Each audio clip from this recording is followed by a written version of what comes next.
This is an oral history interview with Lou Ferguson for the Robert J. Dole Institute of Politics at the University of Kansas. We're in the Dole Institute in Lawrence, Kansas, and today is Thursday, April 19, 2007, and I'm Brian Williams. Lou, let's start a little bit with your background. Well, I'm a native Oklahoman, 2 degrees in journalism from the University of Oklahoma, and after a couple of years working on a small daily or medium-sized daily newspaper in Oklahoma, I went to work for the Associated Press in 1960 in Oklahoma City, and my AP career took me to Sioux Falls, South Dakota, Minneapolis, Minnesota, Kansas City, Missouri, and Topeka, Kansas. The first 10 years of my career with the AP, I was a sports writer for them at the major league level in Minneapolis and Kansas City. And in 1970, I went to Topeka as a correspondent in charge of the AP Bureau, State House Bureau in Topeka, covering government and politics, elections, courts, all of it. And in those 29 years in Topeka, I covered all of Senator Dole's elections from 1974 onward. I didn't arrive until 1970, and he was first elected to the U.S. Senate in 1968, 2 years before I arrived on the scene.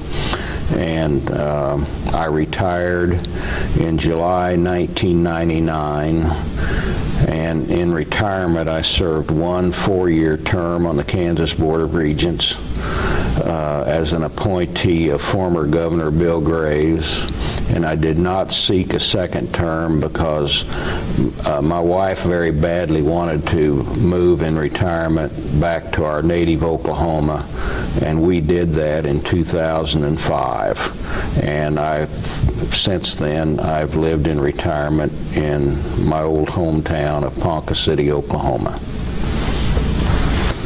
So you must have. One thing I want to ask you is just you talk to me and not to the camera. Okay. Okay. Good. I'm just going to check focus here since you. Just a moment.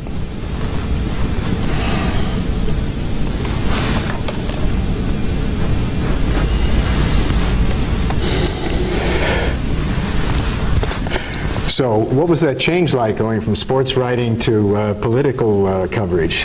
Well, I've joked over the years that it was a pretty natural transition, really, going from covering athletes and sports to covering politicians and government. A lot of the same verbs apply in both fields, and actually my undergraduate work at the University of Oklahoma was in government and politics, because back in my undergraduate days, I had in my mind I might go to law school, and so I was prepared to go to law school, but I never went that direction. I went into journalism instead. And looking back on your career, was that a good choice? I don't know. Most attorneys made more money than I made, but a lot of them didn't. And I know a lot of attorneys in state agencies and state government who didn't make very much money. So, but if money, no, I wouldn't trade anything. I got into writing sports because I wanted to be an athlete and I wasn't nearly good enough, and the second best thing was writing about sports, and that's what got me into journalism. And I realized one dream of covering sports at the major league level, and frankly got burned out on that after a while, and we had 2 small children, and the opportunity came along to get out of sports writing and go into government and political reporting, and so I took that opportunity. The only regret I guess I have is that I never worked in Washington, D.C. I visited there, of course, and visited the AP Bureau there, but it never the opportunity never came up with the AP to go in there for a year or two. That's what I wanted to do once upon a time, but the AP didn't agree with my theory that we could have been better State House reporters if we had had a little bit of Washington experience. Were you asked to go to Topeka, or did you apply for that position? Well, the AP personnel manager at the time wanted me to go into New York and become assistant sports editor of the AP in New York. We had children at the time, 2 and 4 years old, and my wife and I would not take them into that atmosphere. And so as an alternative, they said, well, the State House Correspondency is open in Topeka. What would you think about that? And so I accepted that. And having stayed there, other than the fact you wanted to take a year in Washington, that was a good assignment. Oh, absolutely. It's one of the absolute plum assignments in the wire services in my time there. Of course, I feel like I was in the golden age of print journalism in the United States, because, as we all know, newspapers are struggling, and they may continue to struggle. And while the AP supplies news to everybody, newspapers, radio, and television, I came out of the print side of it, and that's the softest part in my heart, is for newspapers and the print side of journalism. Is there any particular reason for that? Just nostalgia or anything else? You got to write longer stories than the brief 2 seconds they get in a television report. That sounds like I'm making fun of it, but there's some truth in that. You can write analysis, and you can dig deeper into stories than 3 or 4 sentences. Too many of my television colleagues complained a lot over the years about that was the big drawback to covering government and politics for television, is you just simply don't have time to get into any depth and really explain a story, unless you're working for NPR, and then they have much longer pieces they can get into. So you were aware of Senator Dole before you took the assignment in 1970, I would imagine. Oh, yes. In the fall of 1968, when he was elected to his first term in the Senate, I was already living in Merriam, Kansas, which is a suburb of Kansas City, Missouri, on the Kansas side. That's where we lived while I was a Big 8 sports writer in the Kansas City Bureau. We lived on the Kansas side, and I voted in that Kansas election in 1968. And even back in those years when I was writing sports, I would pay attention, at least cursory attention, to candidates for public office, so I could vote halfway intelligently, and so, yes, I was aware of Senator Dole. I didn't know a lot about him, but I knew he had run for the Senate and got elected. So what was your first encounter with the senator? Oh, probably at one of the Kansas Republican Party has an annual get-together in Topeka called Kansas Day, and it's celebrated on the anniversary of Kansas entering into statehood in 1861. And the Republican Party, both parties have annual meetings like this, and the Republicans call theirs Kansas Day, and it's on the last weekend in January each year. And my first time I met Senator Dole, I'm sure, was at one of those Kansas Day gatherings, either in like 1971 or 72. Just as a footnote, what do the Democrats call their? Washington Day. All right. So what were your impressions of Senator Dole prior to the 1974 election campaign? Well, he struck me as very competent, very ambitious, and already developing into a very battle-seasoned, tough politician. And he had served as chairman of the National Republican Party during the Watergate episode, and I was aware of that, and we had done stories about him when he came back, interviews with him and whatnot, and I knew, and it was borne out later, that he faced a very tough re-election in 1974. And I will tell you that in either late 73 or early 74,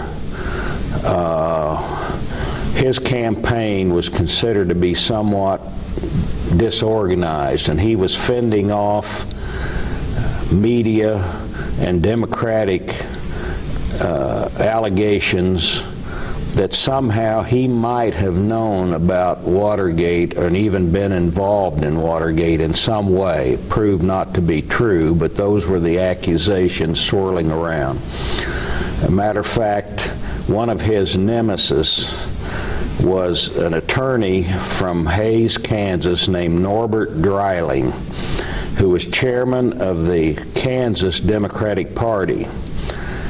And Norbert was a brilliant attorney and a great political strategist. And Norbert had a fantastic knack for hitting Republicans where it hurt with his verbal barbs. And one of his rumors he tried to start, and to this day I don't know whether he was serious about it or it was just something he threw out there, but he said that he started a rumor that the Watergate break-in tools had been found in Dole's apartment in the Watergate. Dole lived in the Watergate. And of course, it wasn't true, at least to this day, to my knowledge, there was nothing to it. But backing up a bit, Dole knew that he faced a tough re-election because of the baggage of Watergate and the Nixon presidency had pulled the Republican Party down. So through an intermediary who happened to be Alf Landon. I don't know how much that name means to people nowadays, but Alf was a two-term governor of Kansas in the mid-30s, and there was a Republican nominee for president in 1936. And Alf had sort of latched on to the AP correspondence for years to maintain contact with them, to find out, so he could find out what we knew was going on in Kansas politics. And so I sort of inherited that, and we hit it off well, and for the last 17 years of his life, he died in 1987, a month past his 100th birthday. And for the last 17 years of his life, we went to lunch almost weekly. Alf and I did, and he was always pumping me for information in the political arena. And his great delight was if he found out something before I did so he could tell me about it. And he would chortle about that and rub it in. Anyway, through Alf, I was approached to go to work for Bob Dole. And Bob himself called me from Washington during this process. I indicated from the get-go that I didn't think I was very interested. For the big reason was I wasn't willing to give up an AP career and the security of that to go to work for a politician who might lose the next election, and then where are you? So anyway, I ultimately turned him down, but Bob himself called me from Washington. I wouldn't say really trying to talk me into it, as it were. He was more explaining what the duties would be and that he would like to have me and that sort of thing. But Bob was the type of person, at least in those days, that didn't beg anybody to do anything. He was much more likely to tell people what to do than he was to ask people. Anyway, a funny aside to that story is that Alf had a very fertile mind, bright guy. By this time he was well into his 80s, but he still maintained a very active mind, and he read widely. He read 2 or 3 papers a day, and he would read, do some book reading, not a lot, but mainly he kept up with current events. And he knew, and I knew, that the little weekly newspaper northwest of Topeka in a town called St. Mary's, the weekly newspaper was for sale. So Alf concocted this idea that I should get Dole to finance the down payment out of campaign funds, or I don't know where. It never got that far. And buy that paper, let me buy that paper, and then work for Bob, and I would have that to fall back on for a career if Bob got beat. This came out of Alf's fertile mind. Well, of course, nothing ever came of it, and I told Bob, I appreciated the offer and considered it a compliment, but I wasn't prepared to abandon an AP career. And he went on and ran for re-election in 1974 and got re-elected. Do you think there was in Alf's mind or in the senator's mind that having you on board would be sort of damage control in terms of his difficulties with Watergate and so forth? I think there was some element of that. We only had one conversation by telephone, one-on-one. Other intermediaries also talked to me about it, but I only talked to the senator once about it. And I got the impression that he thought I could lend credibility to his re-election campaign, and because the AP had a high degree of credibility in Kansas. Almost every newspaper subscribed were clients of the AP, and most of the radio and television stations. And by that time, after 3 years in Kansas, I guess I was fairly well known, or he and Alf thought so.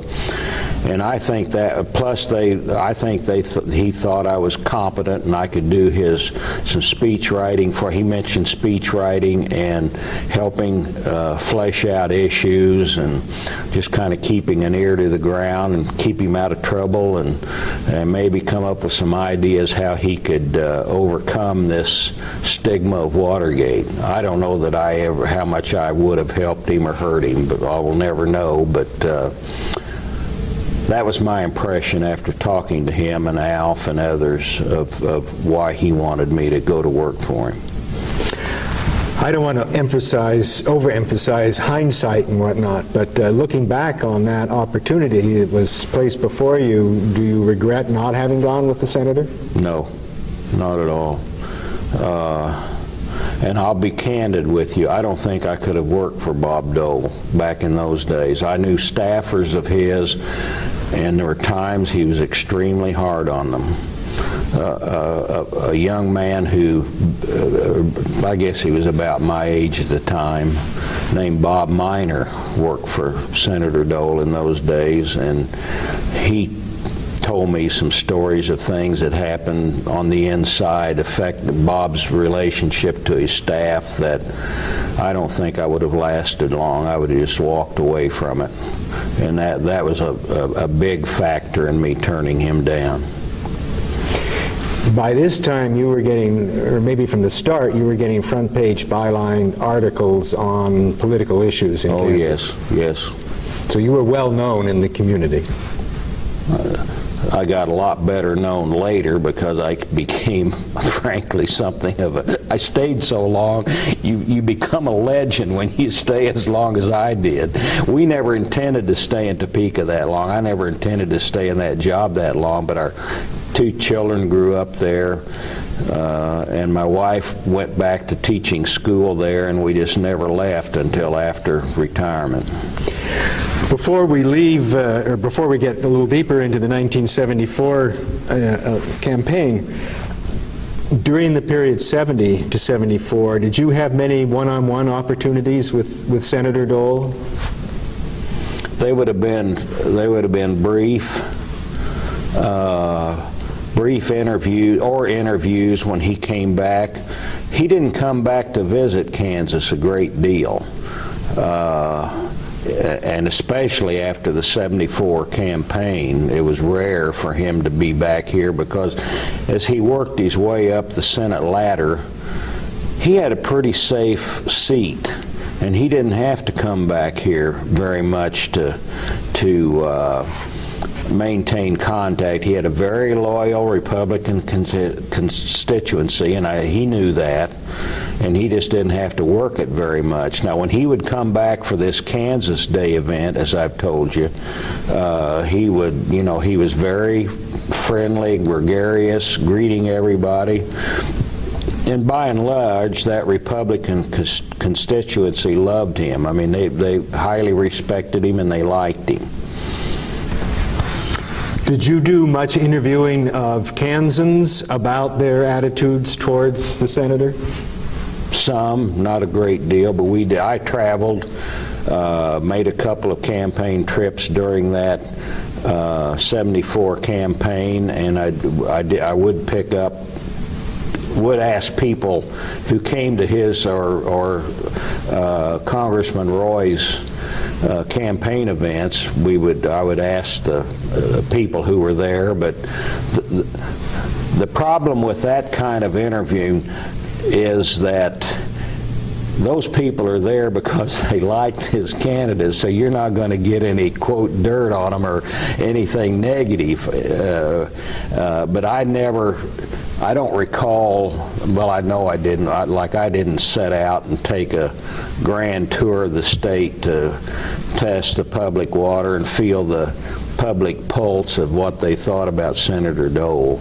There was polling in those days, you know, and I'm sure you've picked up from others that Senator Dole trailed in that polling almost the entire way. In fact, Congressman Roy went into the final weekend with a 3 or 4 point lead and then fell off the table in the last 3 days.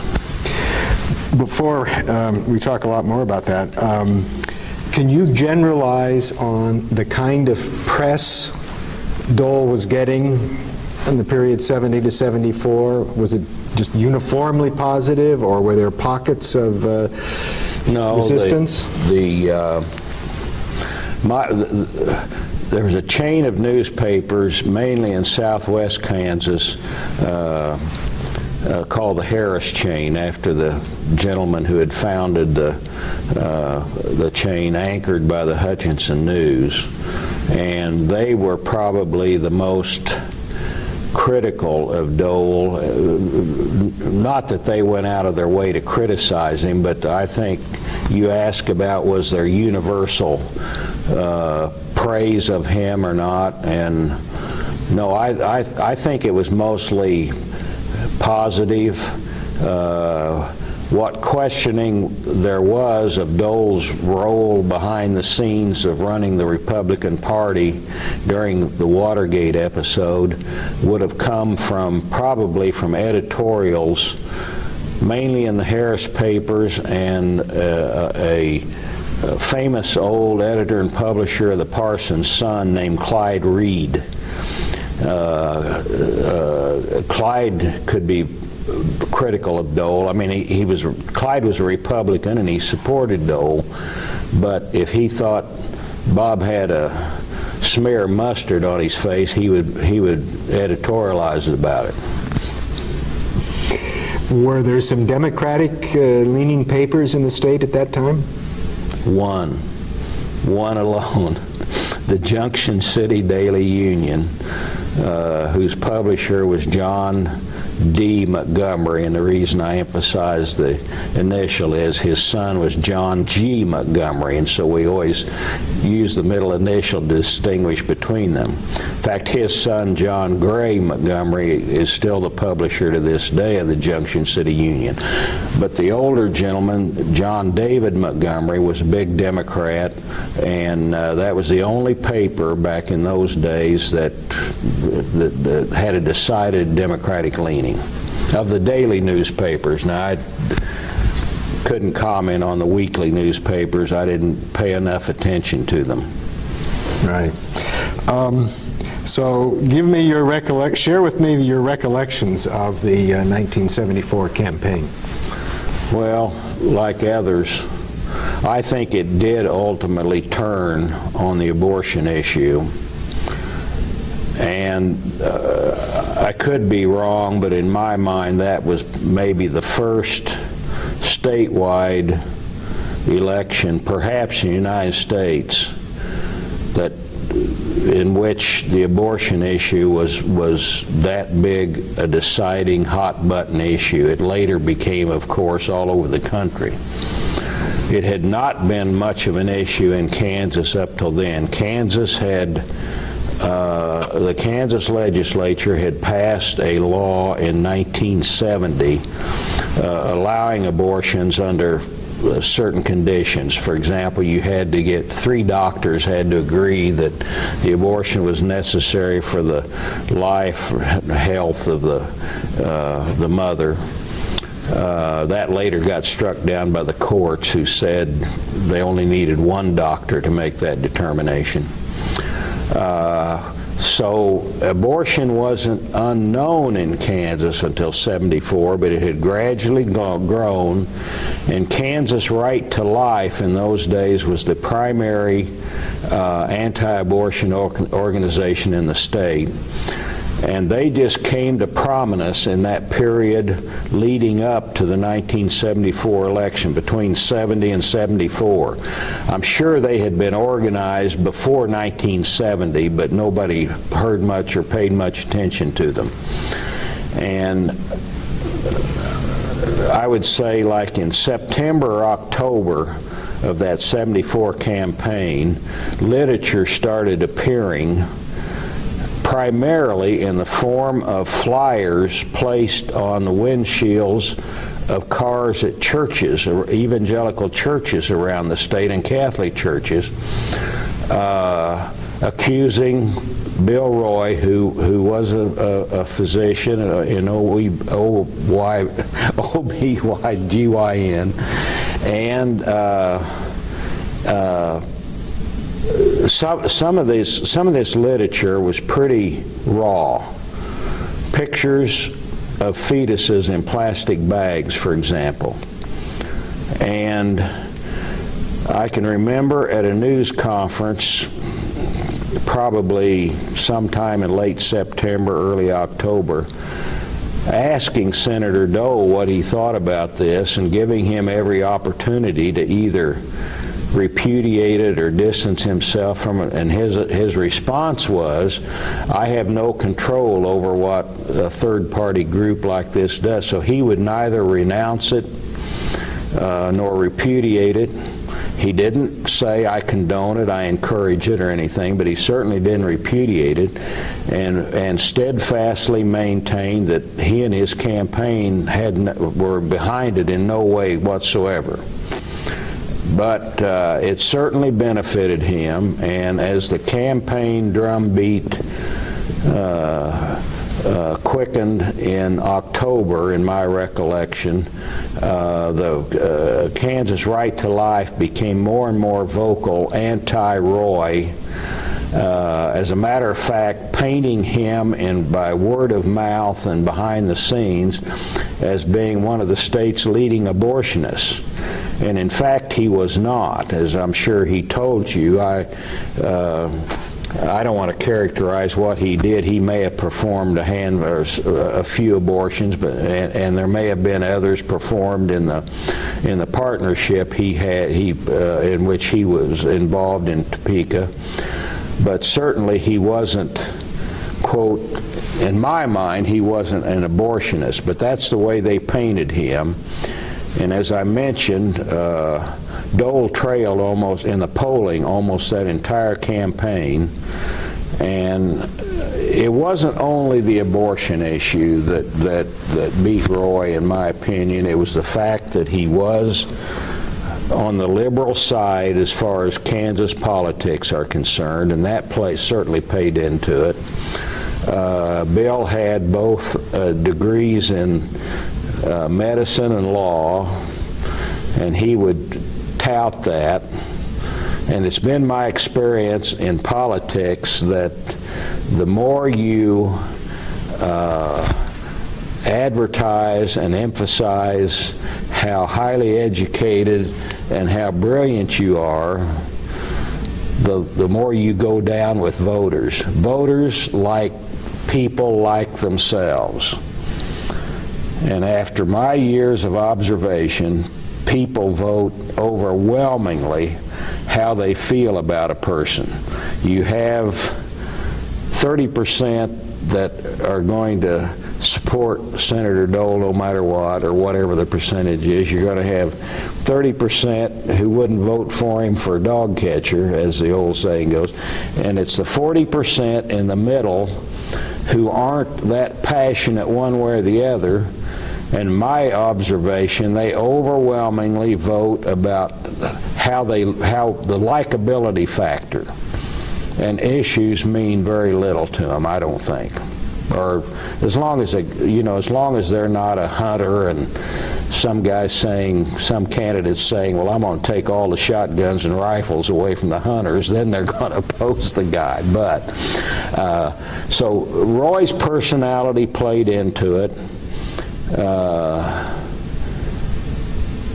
And the abortion thing, in my opinion, was really what tipped the scales finally in Dole's favor. Now, following your line of reasoning here, Dole must then have looked much more familiar and likable to people. Well, I don't know how about likability, but he certainly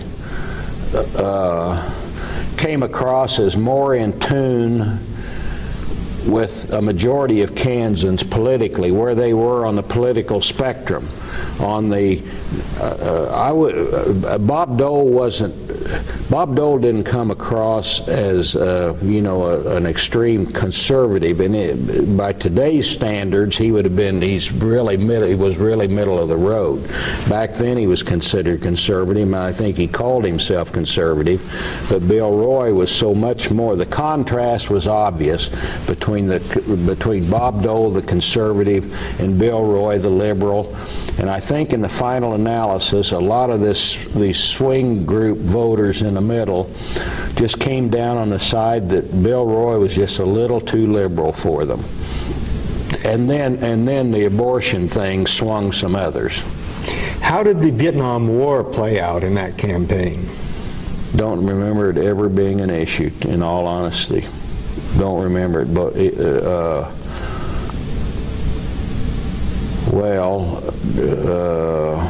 didn't it end with Nixon's, right after Nixon resigned in '74, in August '74? Dr. Roy had said that he'd been fairly outspoken in his opposition to the war, and so I just wondered if that came up too. I have no recollection of Congressman Roy making that certainly not a central issue in his campaign. And in my mind, I don't even remember it being a major issue. Now, I could be wrong, and I'll stand corrected. If Bill said it, I won't quarrel with him. Was it a surprise that he became the Democratic nominee? No. You got to remember how the minority status of Democrats in Kansas, and a Democrat, first place, they've had the number of Democratic congressmen you can name in this state's history, you can put on two hands, maybe one. I'd have to tally them up. And they've never had a Democratic senator from Kansas. So a sitting Democratic congressman running for the U.S. Senate was entirely logical, and I don't remember that. I don't think Bill even had a primary opponent. If he did, it was somebody so minor, you know, that they had no chance against him. Democrats in general in Kansas have very few political stars, and therefore very seldom do they have a major primary fight over any statewide or congressional nomination. There have been a handful, but not very often do they so. And there was nobody in the Democratic Party. If Bill Roy wanted to run for the U.S. Senate, there was nobody going to challenge him for it. What was his reputation like as a representative? Well, I think it was solid. He defeated a long-time congressman from Atchison, Kansas, which is way up in the northeast corner of the state, like 50, 60, 70 miles north of Kansas City, who got complacent, didn't run a very good campaign, thought he could just announce he was running for re-election, and that was that. And Bill sort of snuck up on him and beat him in 1970. And it was a big surprise when this incumbent got beat. And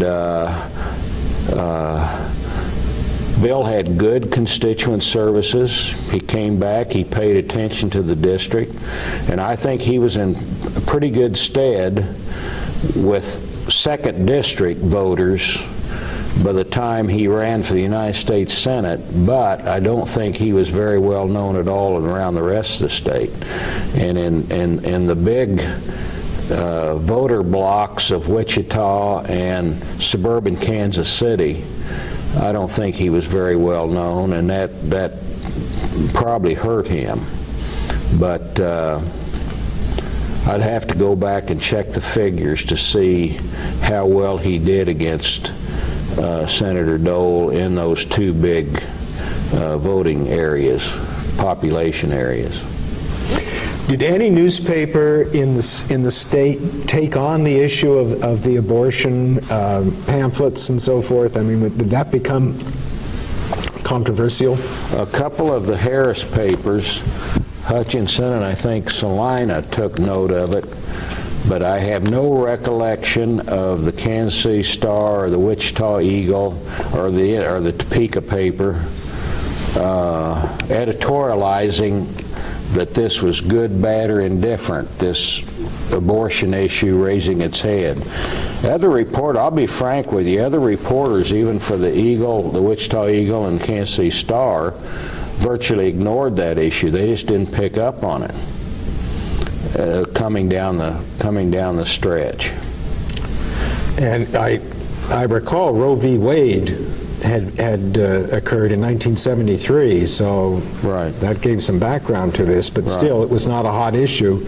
Well, not from the viewpoint of the press. Not in their minds, it wasn't, and to this day, I don't know why, but the AP emphasized it much more than the newspapers did, and that's reason Senator Dole wasn't very happy with me personally or the AP in general, because we were reporting about this issue and that he wouldn't disavow himself of their tactics. And as a matter of fact, election night, I and my colleagues covering the election, we were in Kansas City, Missouri, because those were the days of infancy days of computerized vote tallying. And the Kansas Secretary of State's office wasn't computerized yet. They still counted votes the old-fashioned way of a county clerk calling in when all the votes were counted and adding them up on a tablet. And we computerized it, and we were in Kansas City because that's where the computer was that the AP used. And so after Senator Dole finally won, and he was making a victory statement at the downtown Ramada in Topeka, and a victory statement to his followers who were there and the press people who were there. And I called to get a reaction from him. And whoever answered the phone, I was told these are his exact words: "If that's Lou Ferguson, hang up." So I never got any comment out of him that night. Now, you said the AP was picking up on the abortion issue. Who was running your stories? I was, most of them. And we didn't write it every day, but when we would write from some event, I would throw in there that this was an issue and that the right to life, because there was no disclaimer on their flyers that they put on the windshields. They signed Kansas right to life on it. They weren't trying to. There wasn't anything subversive about it. They were open about it, that they were doing it, and they were doing it to defeat Bill Roy. And this story wasn't being picked up in other parts of the country? Well, the AP papers would carry our stuff. No, other parts of the country, no. I wasn't in other parts of the country, but I don't think nobody focused on the senatorial election in Kansas. Bob Dole hadn't risen to that level yet in the Republican Senate hierarchy to where they would pay that much attention to Kansas. Now later, of course, in 1980 and 86, Dole had, only just the most token opposition, and they would mention that, yes, Senator Dole won another 6 years, but that would be about it. Nobody came out here and covered the campaign or anything. And we didn't cover it near. Like 74 was probably the biggest campaign in my years in Topeka. But it was not notable outside of Kansas? Not to my knowledge, no. Our people, our New York and Washington people didn't call out here and say, how's that race between Dole and Roy going and what are the issues? There was none of that like there were in later years. Now, there was another issue used against Roy, and that was the AWOL charge. Mm-hmm. Do you have any comments on that? AWOL from what? Well, I don't remember that. Oh, well, the claim was that he was AWOL on veterans matters. Oh, okay. I didn't know what issue you referred to. Well, yeah, that was, Dole used that, of course, because of his support strong support for and his interest in veterans issues, but I don't know, maybe Bill thinks it was a big issue. In my thinking back in my mind, it was an issue, but it wasn't a big issue to my mind. The big issues was how liberal is Bill Roy and how many abortions has he or has he not performed. Trying to think if there's any. Those were by far the two overwhelming issues in that campaign, in my judgment. And Dr. Roy emphasizes the abortion issue, but maybe doesn't agree with you on the other matter? I guess if he says they attacked him for being AWOL on veterans issues, I'll take his word for it, but I do not remember that being a major issue. Right. So let's see, the next race, Well, the big Dole story was the VP. He was the vice presidential candidate. Do you have any recollections about that? Oh, yes. Oh, yes. Well, Dole declared for president in 1988 in his hometown of Russell, Kansas. No, I'm asking you about the 76 run as the Ford's vice presidential candidate. Right, right. Okay, my recollection of that is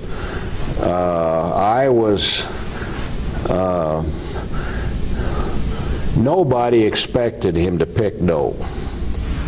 To my knowledge, nobody expected him to pick, and I certainly did not.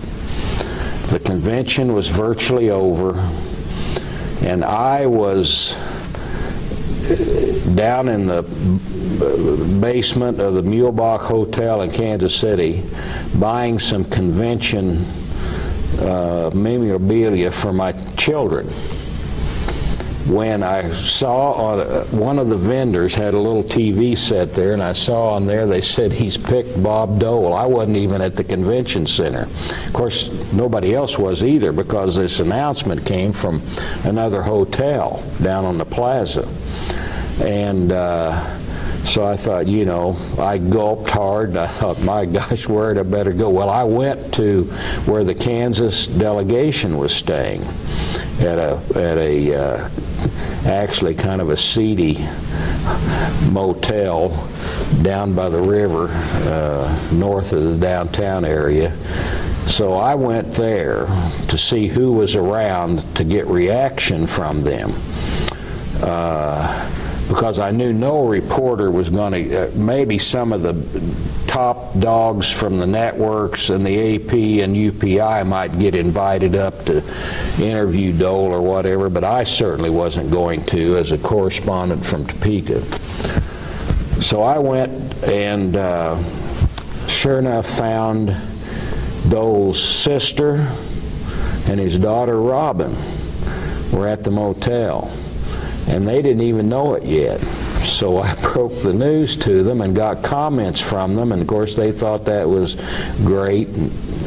And then that night, convention reconvened and formally nominated Dole, and then I was asked to go on the campaign trail and cover him as part of the AP team. And I declined because I knew what those guys went through that followed those candidates. Boy, that you talk about a grinder. You're handed a prepared speech on the plane. You call in a few quotes. You get there, you never have time to call back in. If he deviates from the speech, you're back on the plane. It's the awfulest rat race in the world. Now, I think presidential races, I think some of that has been modified with the fact that everybody has laptops and everything, and they can write while the plane's flying from point A to point B. Back in those days, it was all by telephone. You had to call stuff in, and you had to wait till the plane landed and you found a pay phone or whatever. Anyway, I declined to go on that 76 campaign following Dole. Did Dole make any or some visits to the state during that campaign? I don't think so. Any more than in '96 when he was awarded the nomination, he never came to see the Kansas delegation in San Diego. You'll get to that later. So the next race was in 1980 when John Simpson was the opponent, the Democrat. What was that like? John Simpson had been a Republican all his life, served in the state Senate as a Republican, but he didn't like Bob Dole at all. He was very liberal for a Republican, and he didn't like Bob at all, and nobody else was stepping up to the plate.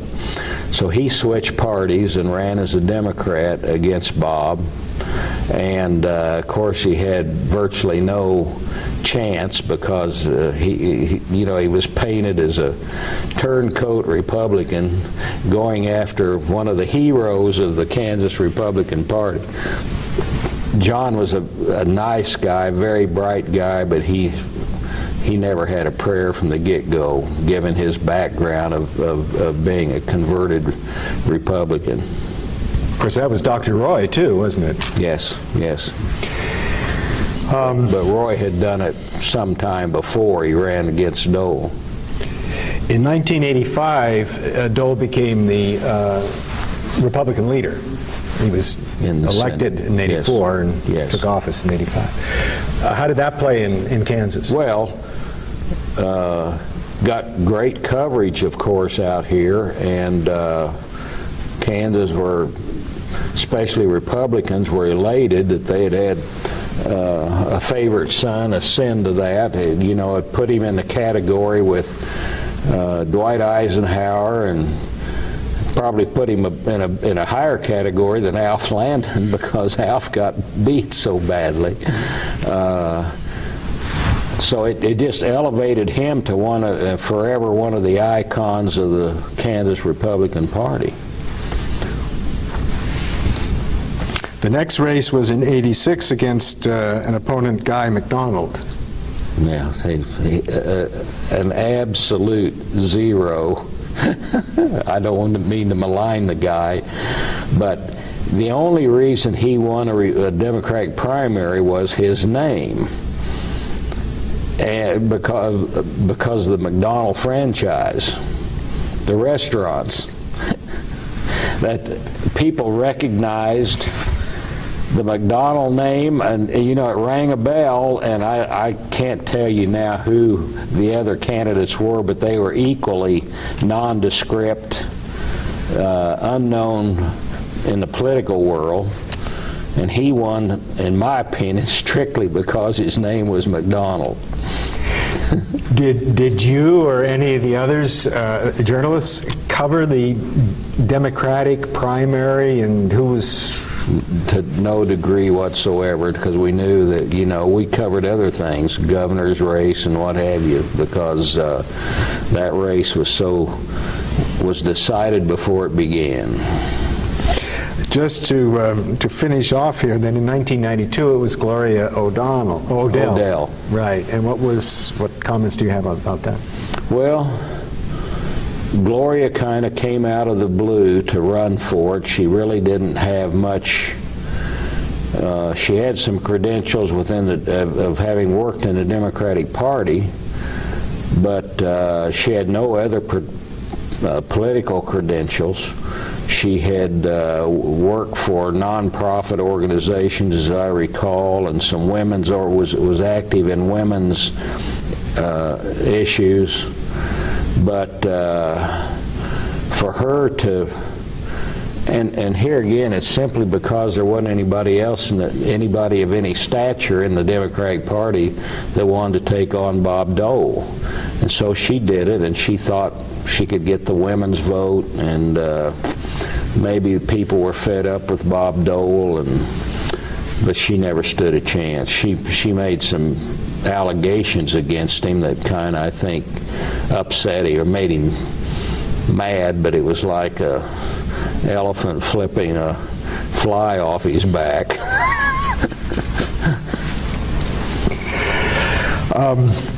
Let's turn to some of the issues that Senator Dole was dealing with in Washington, both as a member of the Senate and as the leader. Were some of those big issues out here? I would suspect like farm policy would be. Well, yeah, farm policy is always a big issue in Kansas, and by that stage of the game, as far as the AP is concerned, we had a regional reporter for the AP who covered only Kansas and Missouri back there. And he concentrated on those issues as Senator Dole was dealing with them more than we were in the Topeka Bureau. We touched on them virtually only when Senator Dole visited back here. We didn't, we covered the legislature and state government and left, unless it was a campaign, we left for this regional reporter who in those years was a young man named Barry Massey, who had started with the AP with me here in Topeka. and later became the State House correspondent in Santa Fe, New Mexico. And Barry would have covered Dole in those years. Did Dole develop the reputation for being more a national figure and less representative of Kansas interests? Oh, very much. Well, I'm not to say he ignored Kansas issues, but he very much became a national figure, and less needed to pay much attention to things back home, and certainly didn't need to pay much attention to the Kansas press anymore. He was above that. He was a national figure dealing with national media, and only when he came back here for some special occasion did we even have any contact with him. So if he's coming back less often, were his public appearances in the state then more significant or bigger affairs? No, I wouldn't say they changed much when he would come back to Kansas. He was always a star at this Kansas Day observance each year at the end of January, and he remained a star, and probably was, even more. Even a bigger star the higher he moved in the Republican Senate hierarchy, and when he became the Senate, he was minority leader first. He never was majority leader, was he? Oh, yeah. What year did he become majority leader? In the Reagan years. Okay. Then after the 94 to 96, he was majority again. That's right. Republican. Anyway, you can see my memory of him in Washington is a little hazy because I didn't cover him back there. But no, he was very much the national figure, and Kansans, especially Republicans, were very, very proud of him and the powerful position he had in Washington, and they were very, very proud when he won the nomination to be the Republican nominee for president. Did you cover many of his visits to Russell? Only when he made announcements. I don't remember him going. When he made trips out to Russell, generally they were unpublicized. We would find out about them after the fact that he popped in to visit his family. But I don't have a recollection of him going back to Russell very many times. He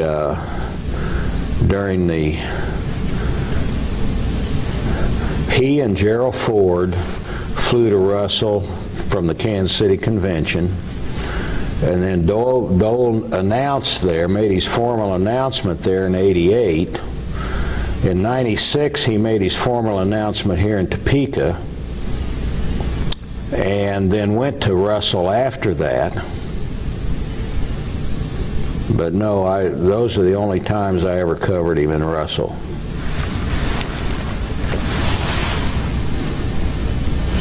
All right, we've come to the end of this tape, so I'm going to stop for a moment here. Just a moment. Very good. Is this? Okay. Were there times when Kansans were fed up with Bob Dole on any particular issue, or where he didn't quite come across as meeting their aspirations? Well, I'm sure Democrats could cite you any number of issues, but I don't recall any that stirred up the Republican base that got him crosswise with the Republican base. He generally, he would be involved in things that were important to Kansas, the Farm Bill, veterans issues. He was always very strong on those, and Kansans recognized that, and he succeeded in any number of instances in acquiring funding for buildings and programs, and succeeded in the early to mid-90s and getting several regional offices of federal agencies relocated from Kansas City, Missouri to Kansas City, Kansas. And there's a brand new, well, it's not new now, but there's a newer federal courthouse building in Kansas City, Kansas that bears his name, and he secured the funding for that. At one point, there was the issue of the sale of wheat to the Soviet Union. And it's my understanding that kind of cut two different ways. One, why are we feeding communists? So we're against it. On the other hand, what are we doing with our wheat? Here's a major market. How did that play out in the state? Plays out very simple. It's black and white. You sell wheat to anybody you can sell it to. No, I remember there was a debate over it, but the bottom line is the Kansas wheat farmers are much more concerned about their economic well-being than they are about international politics, and I don't think very many people were upset that they would love to sell more wheat to Cuba today, for example, than they're able to. And then when American beef gets shut out of the Japanese market, as it has in recent years, over the mad cow issue, that's very upsetting in Kansas, and they want to remove any obstacle to selling these agricultural products. What is the balance between agribusiness and the small farm here in Kansas? What's the proportion, just generally? Well, in general, Kansas probably has as high a percentage of small, quote, family farmers as any agricultural state, but they're continually diminishing, and the giant farms increase. Many of them in Kansas are family owned. I mean, there are families and individual wheat growers in western Kansas that either own or control by lease millions of acres of land that they plant to wheat. And in that sense, there are fewer family farmers, and Kansas has resisted the hog farm operations that you hear about that have caused controversy in places like North Carolina, and now they're causing controversy in Oklahoma because Kansas would not allow one of the big pork producing companies to set up shop in southwest Kansas, so they went across the border into the panhandle of Oklahoma. And that has caused controversy down there, but the corporate hog farming has not been allowed into Kansas, and that's in defense of the family farm.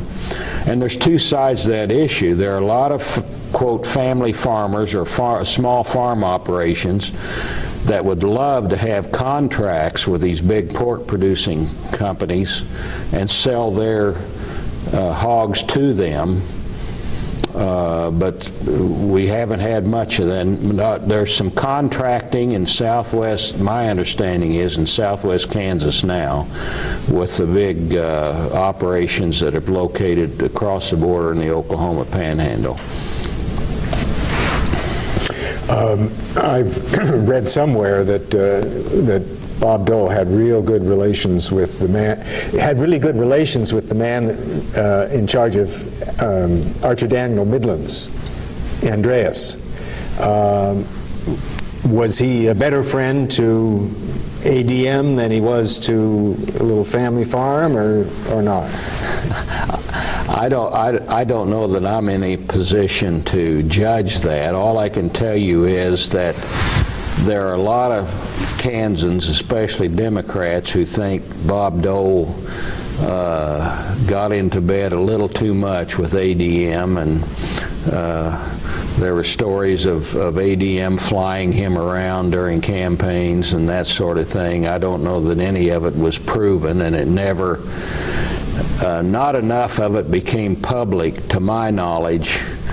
I have no knowledge of how strong his ties to ADM were, no personal knowledge, or what ADM may have done for him. I just don't know. It never got public enough that we reported on it.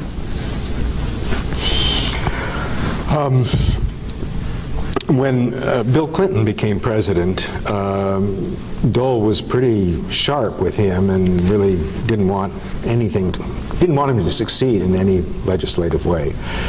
Any comments on that?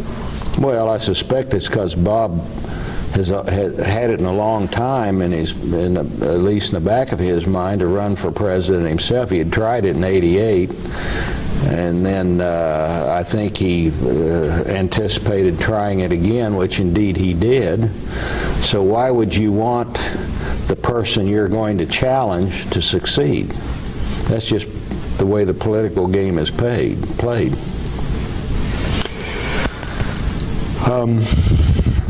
I want to bounce around a little bit with some questions here.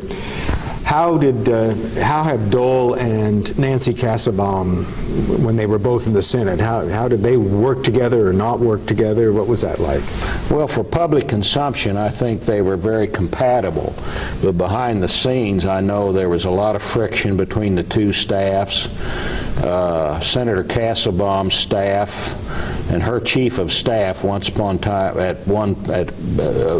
a big part of her 18 years there, started out with me here in Topeka working for the AP. Went to Washington with the AP, and then Nancy hired him off the national staff of the AP. And I know behind the scenes there was a lot of friction between the staffs, and the Kassebaum staff always thought that Dole and his people were extremely arrogant and tried to run over her. And there was a judgeship came up in the late 1980s, and historically, when a judgeship in Kansas came open, one senator would recommend the person, and when a new one came up, the other senator would recommend a person to the White House. Well, in some Republicans' minds, and in Alf Landon's mind, Nancy, of course, is Alf's daughter. He's very protective of her. In Alf's mind and some other Republicans, it was Nancy's turn, quote, turn, to recommend the next senator to the next U.S. District Court judge to the White House. Well, Nancy had a nominee, and whose name was Tom Van Bibber. He had worked on the U.S. Attorney's staff. He had served in the legislature. He had been chairman of the Corporation Commission, and he was a federal magistrate. I'm sorry, I got to back up. This was before he got the federal magistrate's appointment as kind of a consolation prize. Anyway, to make a long story short, Dole stepped in and nominated an old law school classmate of his who had helped the senator get a divorce from his first wife. And indeed, this other nominee, whose name was Sam Crow, who became a federal judge and is still in emeritus status on the bench, he got Alf was infuriated because in his mind, Dole had elbowed Nancy out of the way and, quote, stolen an appointment from her, and he wanted Nancy to go public and denounce Dole for doing this, and that was never Nancy's style. She wouldn't have done that in a million years. Nancy was always deferred to Bob on the theory that he was a senior senator,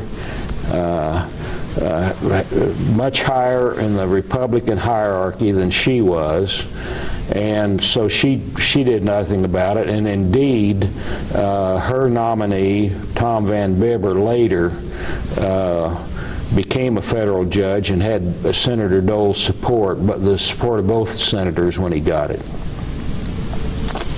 So this may be an unfair question to ask, but did they get back into sequence in terms of terms later on, or not? Do you recall?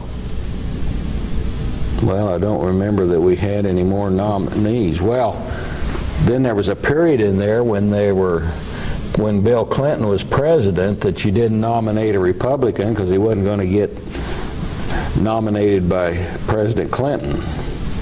So there were some Democrats in there, and I don't remember that. I think in those instances, I think it was more the party Democrats who had a stronger say in who got nominated than the two senators. Dave Owen. What do you know about Dave Owen? Well, I know quite a bit about Dave Owen. He was in the state senate when I came to Topeka, got elected lieutenant governor back in the early 70s when we still elected the governor and lieutenant governor on separate tickets, and was very close to Senator Dole, worked for Senator Dole, was a major fundraiser for him, was a major colleague. I think Senator Dole relied on him a lot to keep things going smoothly back in Kansas while he was in Washington. In 1988, when Senator Dole first tried for the presidency, Dave Owen was his emissary in New Hampshire, and there was a lot of grumbling back home that they went up there and spent some campaign money they had raised out in Kansas in a lost cause. And I know Republicans who were upset about that. And then Dave Owen remained a close confidant, to my knowledge, of Senator Dole, and worked. He never worked on his staff, to my knowledge, but he worked behind the scenes, and he certainly worked on his campaigns. And then Kansas, the issue of parimutuel wagering came before the legislature. And Dave Owen, and I don't know the background of how, but he tied up with Paul Bryant Jr., the son of the legendary Alabama football coach, Bear Bryant. And Paul Jr. was very interested on behalf of himself and a consortium he had of getting parimutuel wagering legalized in Kansas to put a dog racing track in the Kansas City, Kansas area. And he had tracks in Alabama. And he gave Dave Owen $100,000. This is all documented, reported, went to court. It's a matter of court record. He gave Dave Owen $100,000, and Dave got himself into trouble by not reporting it on his income tax of some companies he had influence over or controlled. And the upshot of it all was Bob Dole washed his hands of Dave Owen because he didn't want this budding scandal that close to him. And Dave indeed served a year in prison, and Judge Van Bibber, who I alluded to earlier, did the sentencing of him. and has long since served his term, and I don't know what he's doing now, but I know he's back in some kind of business in the Kansas City area. But that's my knowledge of what happened between him and Senator Dole.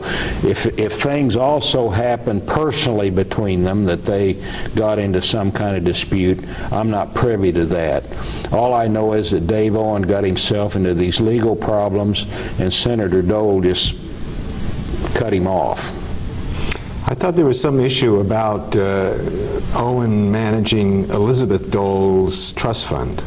There was indeed, and I'm hazy on the details of that because I don't think that much of that ever became public. It was never a court case, to my recollection. That, in my memory, that was more rumor and speculation than it was facts that we could report.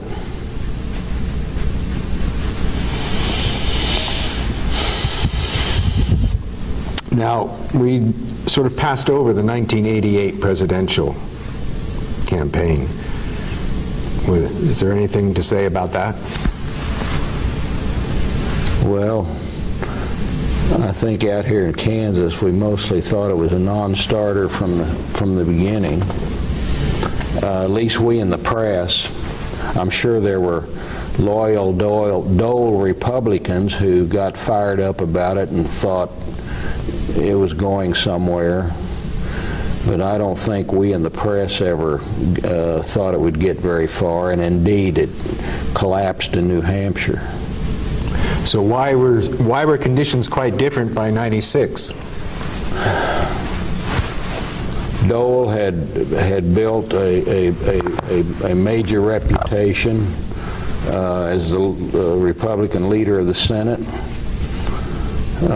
He had run as a vice presidential nominee.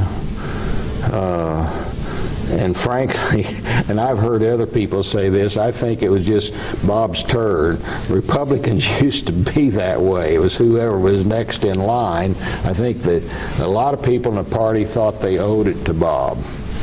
But the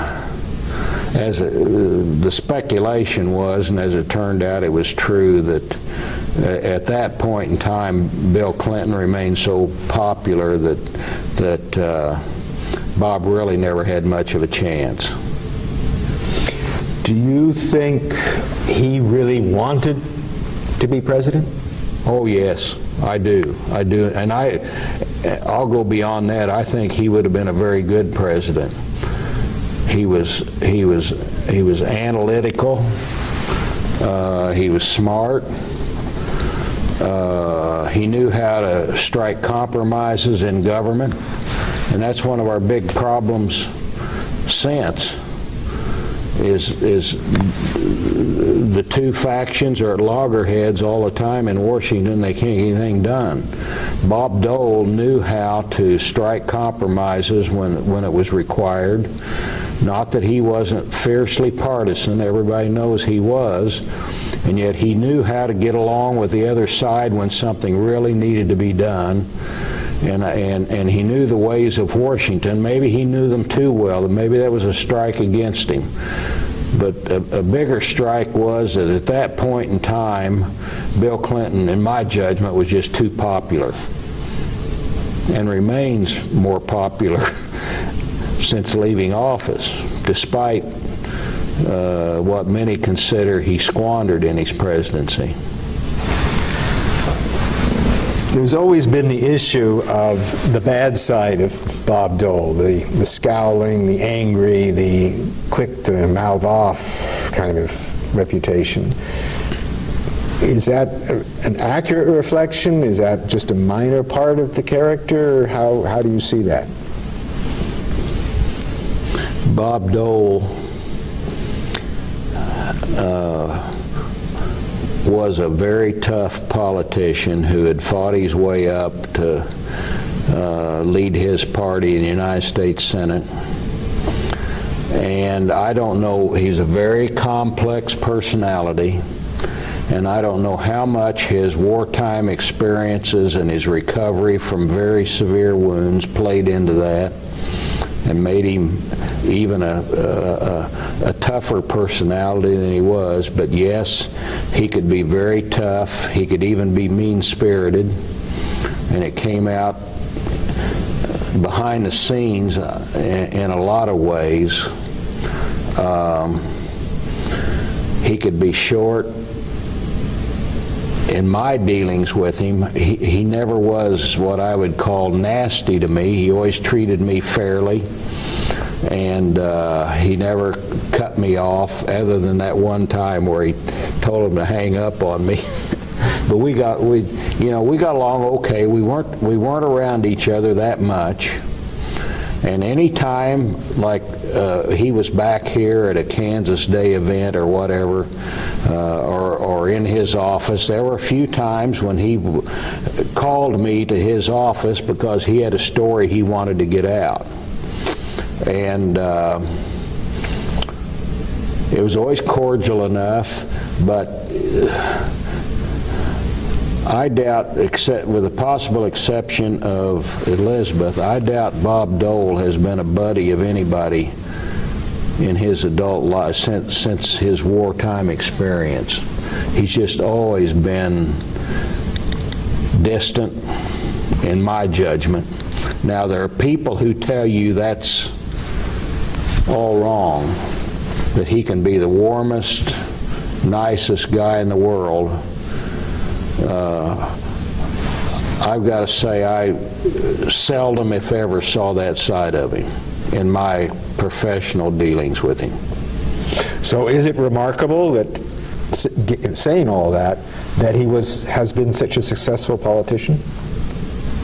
Yes, it is remarkable. Of course, he's always had a solid Republican base in Kansas that never turned on him, never wavered in their support of him.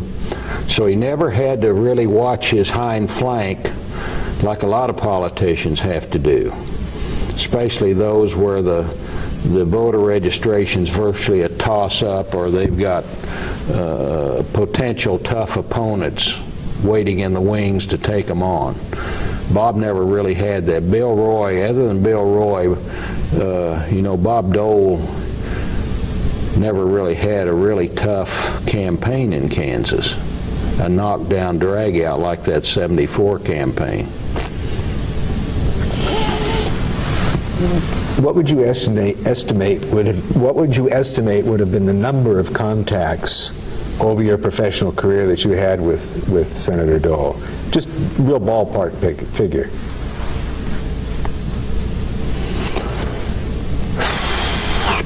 Years old, probably 2 or 3 a year, for maybe 4 for 29 years. I suppose the ballpark between 80 and 100. One-on-ones, or? Oh, no. Just being with him. Him making appearances here for a news conference, cornering him at an event to ask him questions, his announcements, that sort of thing. No, there wouldn't be that many one-on-one. I wasn't his reporter by any stretch of the imagination. When was your last contact with him? The letter I received to him to do this interview was the last contact but speaking face to face? Oh boy, it was when he came. I would guess it's when after the unsuccessful 96 campaign, he came back the next year in 97 to thank the home folks for all they had done for him in his political career. And that's probably the last time I talked to him face to face. So it's been 10 years now. And what kind of an event was that? What was that like? Well, he had a series of events. He went to Russell, he came to Topeka, I think he went to Wichita, and they invited Republicans and others, they were public events, to come so Senator Dole could publicly thank the people of Kansas for all the support they had given him over the years. Were those melancholy events, or were they exuberant? No, I would call them melancholy events. They were actually they were kind of like celebrations of his political career, even though he had lost the presidency. There weren't people wearing sackcloth and renting their garments because this was quite a few months after the '96 election, and I would classify them more as celebrations of his long political career and what he had done for Kansas. What was Kansas's reaction to his resigning from the Senate? Shock. Nobody expected it. Because he had such a powerful position, and everybody just assumed he would hang on to the Senate seat and finish out his term if he got defeated. So it came as a bolt out of the blue when he did it, and it took the Republicans in Kansas, except those who were in the know. In fact, some of the people who were pretty close to Dole, it took them by surprise that I knew. And then, of course, it triggered a series of events that led to the rise of Sam Brownback in politics, because the governor at the time, Bill Graves, appointed his lieutenant governor, Sheila Fromm, to replace Bob, and then they had to have an election in the fall of '96 to decide his successor, and Brownback ran for that, challenged Fromm for it, and it was a fairly bitter campaign, and Brownback won that campaign, and then won re-election, and then rose in the estimation of the cultural Republicans, conservative Republicans, until he could run for the Republican nomination for the presidency in 2007. You've used the term cultural Republican quite a few times, or several times today. Define that term. The hot button issues of abortion, gun control, school prayer, culture is important to them. Some might call them, they would call them values. To me, I don't like the term religious right. I don't like the term religious conservative, so I call them cultural, or I have for long. In fact, in my writing, I called them cultural conservatives. It was kind of a catch name that I think people caught on to, and they knew who you were talking about. It's like we now call, the other side are called moderate Republicans. 30, 40 years ago, those were the conservative Republicans. Now they're the moderate Republicans, because these religious / cultural evangelical Republicans have co-opted the conservative end of the spectrum from them. There was a former member of the Republican National Committee from Topeka, I'm sorry, he's from Wichita, who said, he used to consider himself as conservative as there was in the Republican Party, and he said, I don't know when I became a moderate, but that's what they call me now. I think we might end on a question I have here. If it wasn't me sitting here, but it was Bob Dole suddenly, would you have any sort of questions you might immediately come to mind you'd like to ask him, or? Well, I think I would ask him if he ever wished he had exhibited a little bit softer personality in the old days, because he came across as very harsh personality for a lot of years. Some would even say mean. And I never could understand I always thought he didn't have to be that way. He could have been a lot, he could have softened that a lot and still been just as popular. And like I said earlier, I don't know how much of that came out of his war experience and his wound experience and his clawing his way. In his mind, he had to be that way to claw his way to the top politically. I don't know how he would rank that, or anybody else.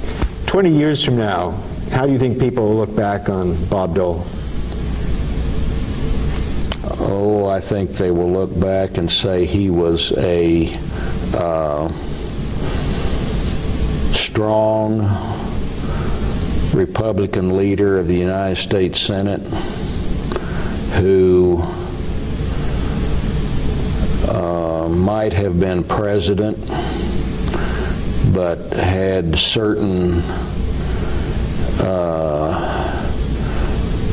personality flaws that caused a lot of voters to question whether he was a person they were comfortable with. And I think that, as much as Bill Clinton's popularity at the time, kept Bob from being president.